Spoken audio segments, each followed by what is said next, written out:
ఇంగ్లాండ్తో జరిగిన 4వ టీ20లో భారత్ 15 పరుగుల తేడాతో గెలిచింది. 12 పరుగులకే 3 వికెట్లు కోల్పోయిన దశ నుండి 181 పరుగులు చేయడం వరకు ఒక హైలైట్ అయితే, ఇంగ్లాండ్ను చివర్లో కట్టడి చేయడం మరో హైలైట్. అయితే హర్షిత్ రాణాను కంకషన్ రూల్తో ఆడించడం తీవ్ర దుమారాన్ని రేపింది. భారత్ బ్యాటింగ్ చేస్తూ ఉండగా ఇన్నింగ్స్ చివర్లో జేమీ ఓవర్టన్ వేసిన బౌన్సర్ శివం దుబే హెల్మెట్కు బలంగా తాకింది.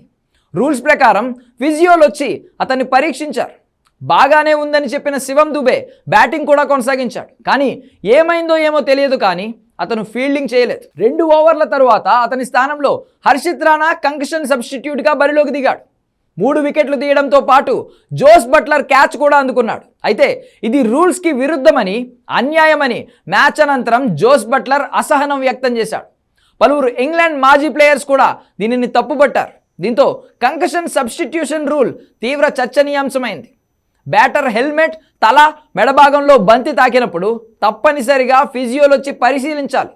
కంకషన్ గాయానికి గురైన ప్లేయర్ ఆడలేని పరిస్థితి ఉంటే సబ్స్టిట్యూట్గా మరొకరిని తుది జట్టులోకి తీసుకునే వెసులుబాటును ఐసీసీ కల్పించింది. ఐసీసీ రూల్స్ ప్రకారం కంకషన్ సబ్స్టిట్యూట్గా సరితూగే ఆటగాడిని బరిలోకి దించవచ్చు.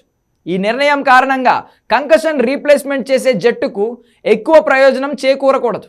దీని ప్రకారం చూస్తే బ్యాటర్ స్థానంలో బ్యాటర్, బౌలర్ స్థానంలో బౌలర్, ఆల్రౌండర్ స్థానంలో ఆల్రౌండర్నే ఆడించాలి.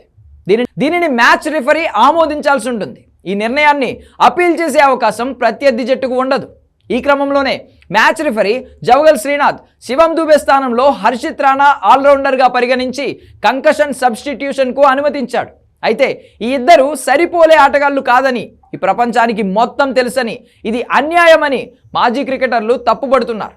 పలువురు క్రికెట్ అభిమానులు కూడా సోషల్ మీడియాలో బీసీసీఐపై విమర్శలు గుప్పిస్తున్నారు. ఐపీఎల్ తరహాలో ఇంపాక్ట్ ప్లేయర్గానే హర్షిత్ను ఆడించారా అంటూ ప్రశ్నిస్తున్నారు.